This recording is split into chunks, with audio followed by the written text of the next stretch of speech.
Welcome back to Card Corner. Today we are doing an unboxing and review of all 3 Missing base decks. Alright, so Missing released 3 versions of their base playing cards, and each edition has 2 different finishes. They have the smooth version and the linen version. I got one of each. Before we get into the actual unboxing and review of these cards, I'm gonna do a little experiment. I'm going to blindfold myself and I'm going to open both versions of one deck. Not only am I going to see if I can tell which one is linen and which one is smooth, but more importantly, I want to see which one I genuinely like better when it comes to how they feel and handle without knowing which one is which. I'm going to be doing this test with the first base deck, the black and white logo deck. I'm going to take off the cellophane, just so it's a little easier on myself when I'm blindfolded. I am now going to put them in this pillowcase. I'm going to take them, put them in this bag. I'm going to mix up the bag like this, so I truly don't know which one is which. Please don't judge my cardistry skills while I'm blindfolded. Or you can, but just take into account the fact that I'm blindfolded. All right, this is fun. Okay, I'm reaching in the bag now, pulling out both decks. Whichever one is on whichever side, I'm gonna have to keep them separated. All right, gonna start with the left deck here. I'm simply going to take it out. I also can't even see if they're right side up or if they're facing down, like right out of the box.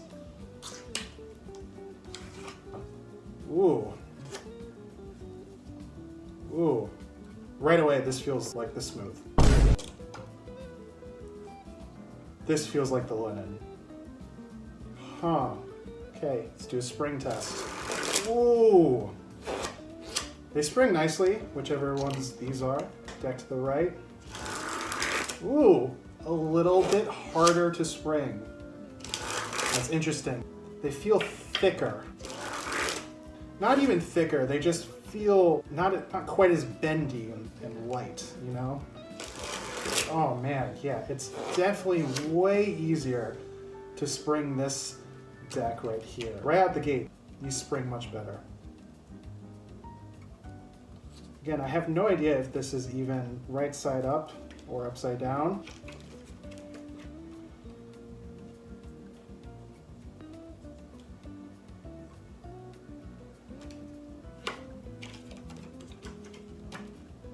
Oh no, I've lost a card. Oh no. I found it. Honestly, first impression, I like these a lot better. The ones on the left. The ones on the right, they feel denser. They tend to stick to your hands a lot more. There's a lot of friction happening on my fingers as I do things like card flickers with them. These ones don't really have that.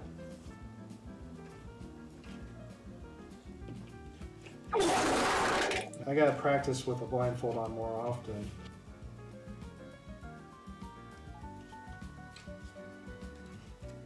At the end of the day, I'm going to have to break both of these in and, you know, really see how they handle once they have been broken in. But my gut reaction is that the deck on the left I like better. It's actually really surprising how much of a difference there is between each deck. So far, I much prefer the deck on the left. And I'm gonna take a guess that this is the linen finish deck, the one that I like better, and this is the smooth. Right, I'm going to remove my blindfold. Oh, they were upside down. Oh man, the lights are so bright. Oh my gosh. This is the smooth. This is the linen version. I guess it's really just gonna have to depend on, you know, what kind of cardistry you're doing and what, you know, what vibe you're going for.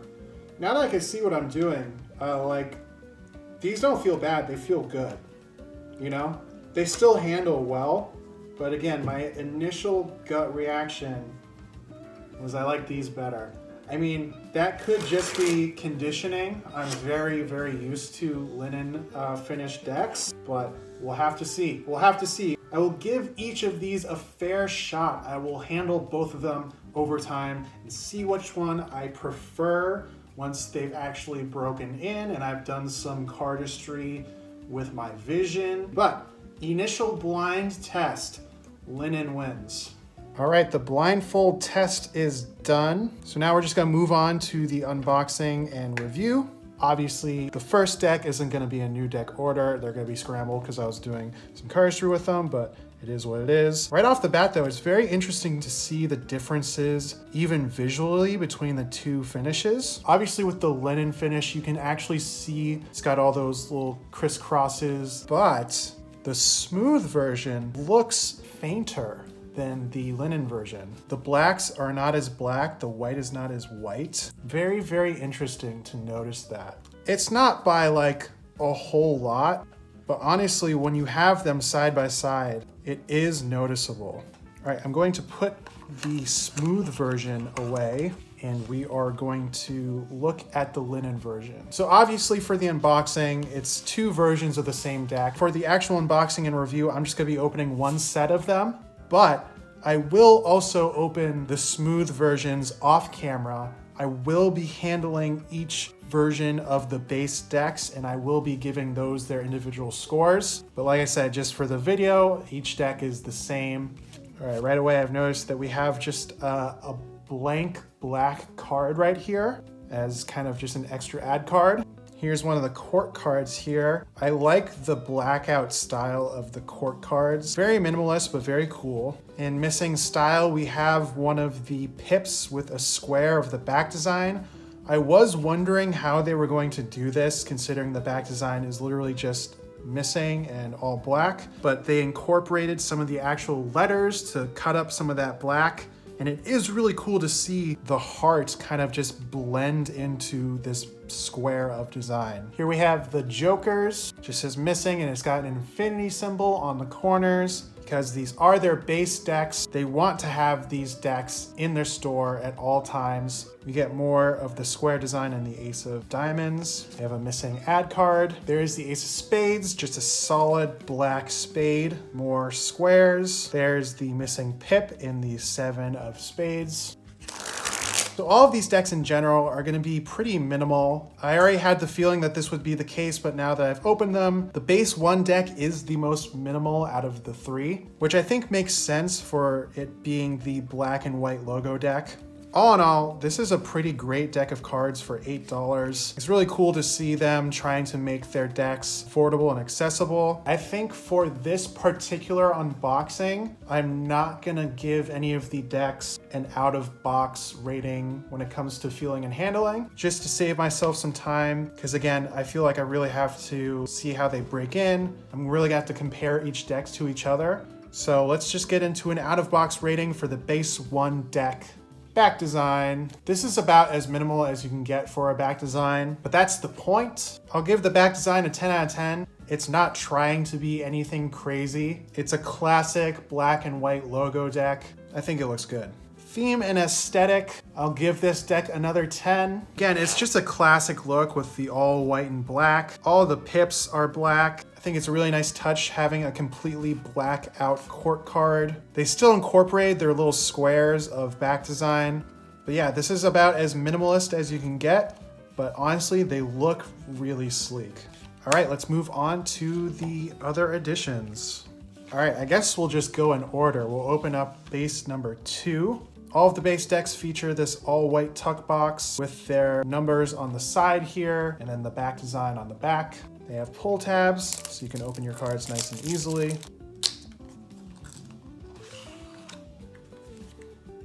Oh, so good. I'm a really big fan of this back design. You just can't go wrong with black and red. All right, we got a missing ad card here. Oh, very nice. The blank card is completely red. I like that. As you can see here, this is a jumbo index deck of cards, which is so cool. Again, we got a solid block for the spade there. This time it's in red. Oh, the Jumbo Index is so cool. I don't know why any other company hasn't done this yet. It feels like an obvious move to do, but like I can't think of any other company that's put out a Jumbo Index deck of cards. Oh, and we still get the missing Pip in this 7. That's really cool. Oh man, I really like these. We get more of the squares of back design there. It looks killer with the tiny little pips there. Oh, these are great, dude. Just like with the blacks, we get an all red court card. Oh, that's cool. Again, I love how the pips just blend into the squares of back designs. Also, we get red for the red court cards. That's a rarity, I feel like, in missing decks. Usually we get all black pips, but I'm not mad about it. I'm digging this red.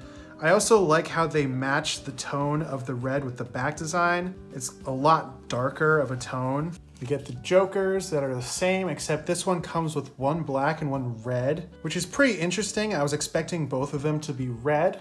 Oh, black borders, man. Just so cool. All right, let's give these an out-of-box rating. I'm just gonna cut to the chase. Back design and theme and aesthetic, I'm giving it a 10. I'm just giving them 10s across the board. Like I said, you can't really go wrong with black and red. The back design is really appealing for me. I really like these. And again, the Jumbo Index is so cool. Straight up, this is like the only Jumbo Index deck that I have in my collection. Like I don't even have the Bicycle Rider Back Jumbo Index decks. So this feels really unique to me. And that's the kicker, because it's like, it's a thing that's already existed, you know? But they're making it exciting and fresh. Like props to whoever in the missing team brought it up, because like, of course, it's so cool. All right, let's move on to base number 3. These are the borderless ones. I really like that each base deck has its own thing, and it's not just, you know, different colorways of the same deck. I mean, it kind of is, but it isn't, you know? Base deck 1, very straightforward, simple, minimalist, black and white logo deck. Deck number 2 has Jumbo Indexes, black borders. This deck is borderless. And also, they are bringing back the sideways cards. We got an ad card here. We have the blank card here, but it does feature not only the blue, but that green in the middle as well, which is what I was hoping they were gonna do. And again, boom, we have these sideways playing cards. They introduced this concept in their analog deck, and I was immediately such a fan of that concept. And again, it was one of those things where I had never seen that before in a deck of cards, and it's really what made me really interested in Missing as a company and their decks of cards in general. And we haven't seen them go back to that since that deck. So I'm really glad that they decided to do another deck in that style. When you're doing cardistry, it looks so cool. And the cards just really become hypnotizing in different directions. Oh, so cool, dude. Oof. I love the green in this little square right here. There's the 7 with the missing pip. There's the court cards. Sticking with the theme of the straight color block. Got another square there. I wonder if we'll see any squares in blue. Ooh, we get a little bit there. This one's got a nice bleed section of that green and blue, and we get a little more blue in this corner as well. Here are the jokers. Wow, wow, wow, wow. Ooh, so good. You know, I feel like borderless cards are either pretty hit or miss for me, but I really do like this one. I think the design is simple. I love the colors together, and I love the natural like fade into the next one. They look great. All right, let's give them an out-of-box rating. Doing it again. Back design and theme and aesthetic, they're 10s. Again, the sideways pips are just so cool every single time they do it. I don't know how you would like not like this deck, you know? They're so cool, dude. They're so cool. They're so unique. It's crazy. Wow, wow, wow, wow, wow, wow. This is a great series. They really, really knocked it out of the park. Each deck is connected and they have connecting themes, whether it's the jokers or the blank cards or the color block court cards. They have elements in each deck to make them connected in this base series. But then, you know, again, each one is individually unique. And that's just the perfect way to do a series like this. I think they crushed it. I think they killed it in every single category. There isn't a single thing that I would change about any of these decks. Like, this is how you do it. All right, I'm going to handle and play with these cards for a while. I'm also going to open up, like I said, the smooth versions of these cards as well. I'm going to play with all of them and I'm going to see how they all break in. And I will be right back with my final score and review of these cards. All right, here's my final score and review of the missing base decks. Should I have known how easy it was going to be to guess which deck was linen and which one was smooth? Probably. Did I? No. Was it fun? It was still fun. That was a fun little thing we did with the blindfold, huh? Let's just get right into it. I gave all of the back designs 10s. I gave all of the theme and aesthetics 10s. It just comes down to how they feel. Smooth versus linen. Which one feels better? My honest opinion is that they both feel great for different reasons. And honestly, it just depends on the vibe and which deck you're feeling more on a particular day. That being said, I think they both handle extremely well. And again, depending on your mood, I think these are equal. These are also, in my opinion, the best handling decks I have received that were made by WJ Playing Cards. Whatever they did to achieve the linen and smooth feel, I think they should stick with it. I'm giving both versions a 9.5 on feeling and handling.